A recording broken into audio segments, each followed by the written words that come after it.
Halo, balik lagi di pengen cerita aja. Assalamualaikum warahmatullahi wabarakatuh.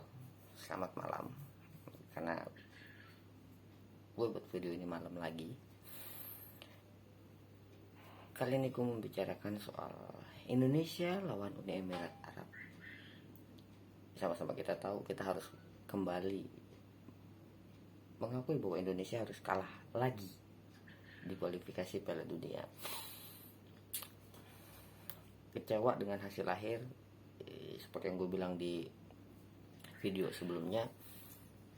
Kepuasan sederhana bagi seorang pecinta sepak bola adalah kemenangan, dan karena kita kalah tentunya kita kecewa. Tapi kalau misalnya gue ditanya bagaimana penilaian gue tentang pertandingan Indonesia lawan Uni Emirat Arab, jujur kalau dibilang kecewa secara hasil akhir iya, tapi kalau melihat secara permainan, gue lebih suka permainan timnas Indonesia saat lawan Uni Emirat Arab dibandingkan ketika melihat Indonesia lawan Vietnam kemarin. Makanya gue bilang judul dari video ini adalah Indonesia lawan Uni Emirat Arab adalah perbaikan yang harus lebih ditingkatkan. Kenapa? Karena gue melihat lawan Uni Emirat Arab ini ada banyak perubahan pola dan gaya bermain yang ya, makanya gue bilang kalau secara hasil akhir gue kecewa, tapi secara permainan gue lebih suka gitu.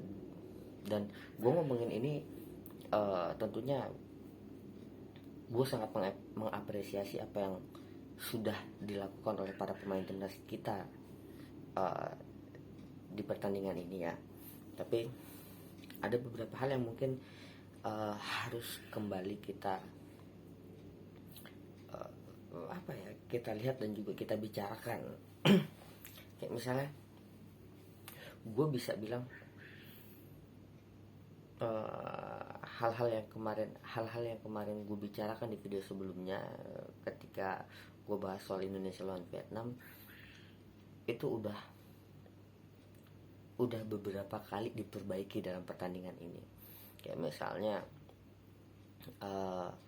perkara permainan di sayap yang kurang backup itu beberapa kali sudah ada perbaikan, walaupun memang masih sering terjadi. Nah, terutama di sini gue bisa bilang fokus ke sisi kiri. Kenapa gue bilang fokus ke sisi kiri? Di sini sering terlihat ketika gue lebih sering melihat sih ketika Pratama Arhan berusaha melakukan serangan di sisi kiri itu seringkali nggak ada backup, seperti yang gue bilang kemarin ketika dia udah di pojok atau apa, dia nggak punya opsi mengembalikan untuk kembali bermain di tengah. Tapi di pertandingan kali ini gue bisa bilang kejadian itu sudah diminimalisir lah, karena banyak kesempatan yang gue senang sih gue ngeliatnya ketika bola udah dari pojok, pemain kita tertekan, akhirnya berani untuk mengembalikan bola dan bermain lagi di tengah. Dan begitu pula ketika permainan gelandang kita di pertandingan kali ini, gue melihatnya sebenarnya komposisi gelandang timnas di kualifikasi ini ya, gelandang timnas terbaik itu ya ketika gue melihatnya ketika Adam Alis, Evan Dimas dan Sarian Abimanyu bermain bersama sebagai 3 gelandang di tengah ini. Karena gue bisa bilang lini tengah kita itu seperti bermain, terlihat bermain dan enak aja dilihat gitu passing-passingnya. Nah, ngomongin soal passing, gue bisa bilang di sini ini adalah sebuah kelebihan yang dimiliki oleh timnas kita. Kenapa gue bilang kelebihan? Karena gue bisa bilang di sini para pemain timnas kita memiliki kepercayaan satu sama lain. Sayangnya dalam pengaplikasiannya seringkali kurang memuaskan dalam artian ketika kita melihat kalau kita memperhatikan ketika bola berada di belakang atau ketika kita ingin memulai penyerangan, bahasa gue bilang saking percayanya kita sama pemain yang memegang bola, itu langsung memberikan jarak yang cukup jauh antara satu pemain dengan pemain yang lainnya, seolah-olah mereka yakin bahwa bola itu akan bisa maju ke depan entah dengan bagaimana caranya. Sayangnya ya kalau gue bilang hal ini sedikit banyak mempersulit timnas kita untuk membangun penyerangan. Apa ya? Karena ya menurut gue seharusnya oke, kita percaya terhadap teman setim kita dalam membangun serangan, bahwa dia megang bola, kita meyakini bahwa bola akan ke depan. Tapi kita juga harus sadar ya, balik lagi ke pembahasan video sebelumnya, intelijensi pemain itu sangat penting. Ketika membangun serangan perlu ada ya, sebagai sebuah tim perlu adanya kerjasama untuk membangun serangan itu. Jadi menurut gue sudah sewajarnya ketika ada yang memegang bola, ada yang mendekat untuk menjadi alur serangan. Sayangnya ya seringkali itu nggak terjadi, walaupun memang beberapa kali hal itu dilakukan. Karena ketika kita melihat lawan Uni Emirat Arab, passing antara satu pemain dengan pemain yang lainnya itu terjadi. Nah, passing ini gue bilang pemain mendekat. Sayangnya kalau bilang pemain mendekat ini tidak terjadi ketika kita membangun serangan, memulai untuk membangun serangan. Jadi tidak terjadi di belakang untuk maju ke depan, tapi banyak terjadi ketika kita sudah masuk di area lawan, bahkan mendekati gawang lawan. Sehingga menurut gua hal itu ya, menurut pandangan gua ya, hal itu kurang efektif karena mempersempit opsi pola penyerangan. Nah, ketika bermain di sayap pun Asnawi sisi kanan cukup baik, karena posisinya ya gue bisa bilang ya faktor didukung Asnawi punya tandem yang cukup baik di sisi kanan, entah Egy Maulana Fikri atau Witan Sulaiman ya di saat itu. Nah, sisi kiri memang butuh perhatian, dan dalam pertandingan ini pun gue menotis setidaknya dua pemain yang menurut gue ini mungkin bisa menjadi masukan untuk kedua pemain tersebut. Itu pertama Pratama Arhan. Gue melihat sosok Pratama Arhan ini kurang lebih adalah, gue bisa mengcompare Pratama Arhan ini dengan Rezaldi Hehanussa.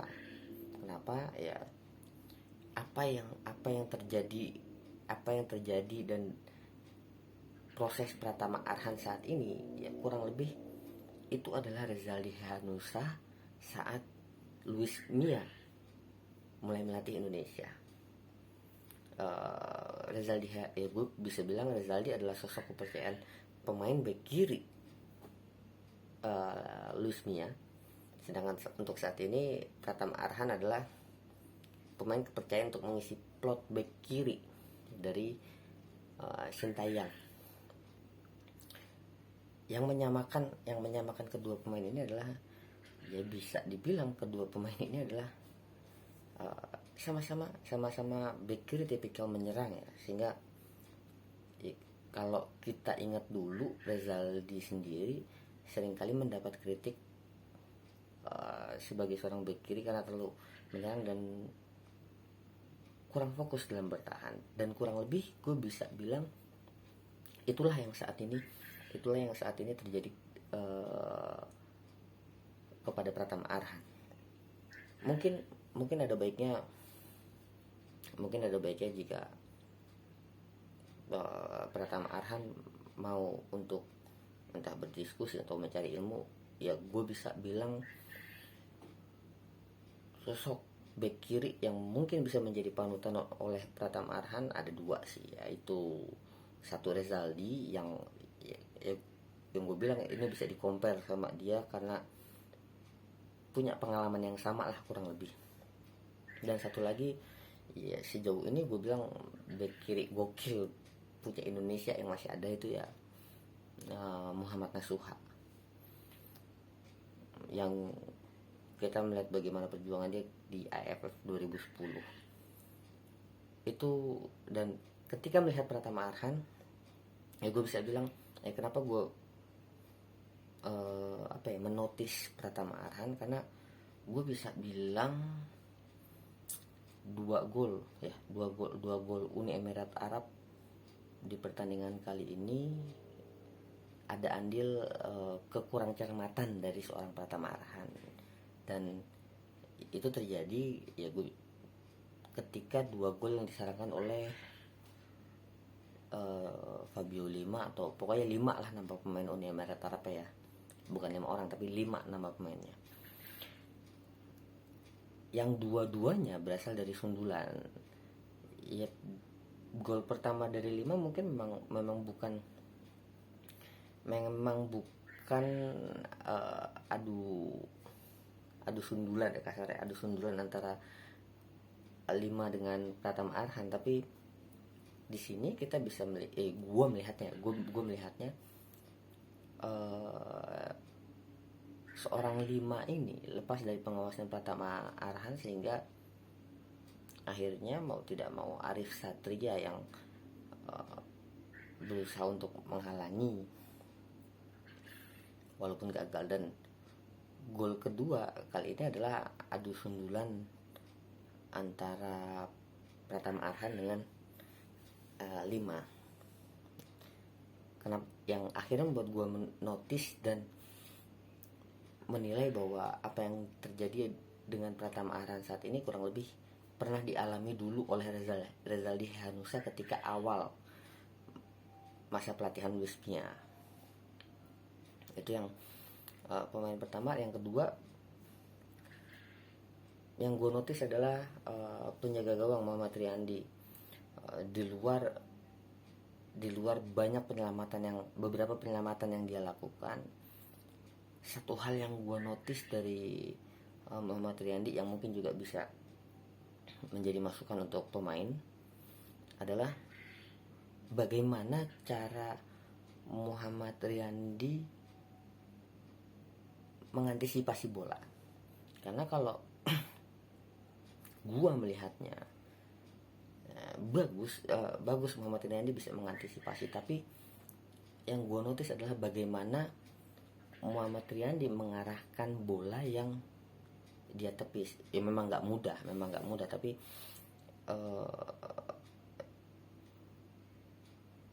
bisa jadi perhatian untuk dilatih kalau menurut gua, ketika bagaimana seorang kiper menepis bola itu mengarahkan kemana arah bola yang dia tepis.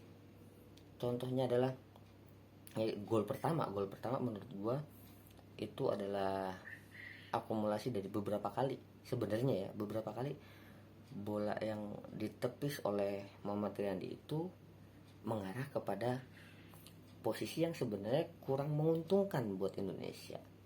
Bahkan ada kesempatan, bahkan ada di babak kedua itu ketika Muhammad Riyandi menepis bola menjadi kemelut di depan gawang dan untungnya berhasil diselamatkan. Yang membuat gue semakin menotis Muhammad Riyandi dalam mengantisipasi bola dari lawan adalah ada beberapa kesempatan Muhammad Riyandi itu menepis bola itu lebih banyak ke posisi yang sebenarnya bisa dikatakan kurang menguntungkan bagi pertahanan kita. Kayak misalnya entah bola umpan silang atau apa yang dia tinju yang akhirnya malah membuat kegaduhan di kotak pertahanan kita. Itu. Tapi di sisi lain gue bisa bilang secara keseluruhan gua kurang puas dengan secara hasil akhir ya, skor. Tapi secara permainan gue cukup puas karena ada perbaikan yang dilakukan oleh para pemain kita untuk ya bisa dibilang beberapa pengamat menilai bahwa untuk menilai Sintayong itu ada di SEA Games nanti, dan Mungkin ini kalau buat gue sebuah sinyal positif, pola permainan kita sedikit banyak sudah mulai terbentuk untuk persiapan SEA Games. Nah, satu hal lagi yang gue notice untuk pertandingan timnas di beberapa kesempatan ini adalah sosok goal getter, sosok penyerang. Sepertinya Sintayong belum menemukan opsi penyerang tengah yang cukup mumpuni, karena gue melihatnya meletakkan Kuseda sebagai striker tengah itu bisa dikatakan belum cukup memuaskan. Satu mungkin faktor postur, walaupun itu orang banyak bilang postur itu bukan masalah dalam permainan sepak bola, tapi dengan kondisi permainan timnas kita yang sering kita lihat,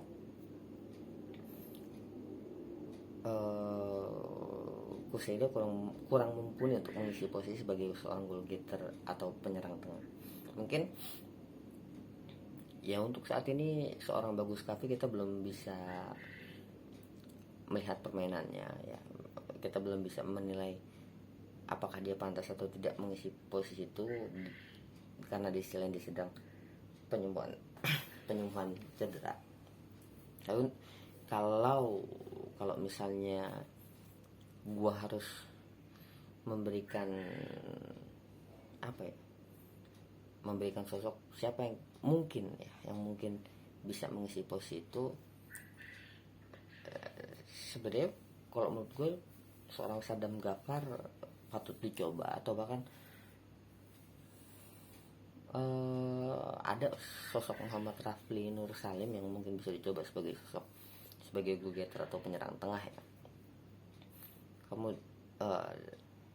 itu sih ya, gue bisa bilang pertandingan lawan Uni Emirat Arab udah cukup udah bisa dibilang memuaskan dalam soal skema dan pola permainan. Mungkin hanya hasil akhir yang tidak bisa memuaskan kita.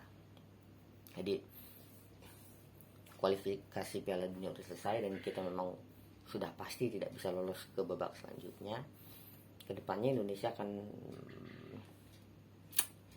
bersiap menghadapi ada kualifikasi, ada playoff Piala Asia dan juga SEA Games nanti. Semoga siapapun nanti yang akhirnya masuk menjadi skuad timnas untuk menghadapi kedua ajang tersebut yang terdekat ya, bisa memperhatikan hal-hal ini. Dan sebagai seorang pecinta sepak bola, pecinta timnas, kami rindu timnas Indonesia menang. Minimal itu. Untuk menjadi juara memang butuh proses yang panjang dan lama, tapi kami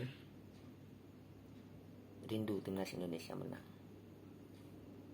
Itu aja untuk jawab gue soal pertandingan timnas lawan Uni Emirat Arab. Terima kasih buat semua pemain timnas Indonesia yang sudah berjuang di kualifikasi Piala Dunia ini. Terus semangat untuk Garuda di dadaku. Sampai jumpa di pembahasan selanjutnya atau yang lainnya. Ciao.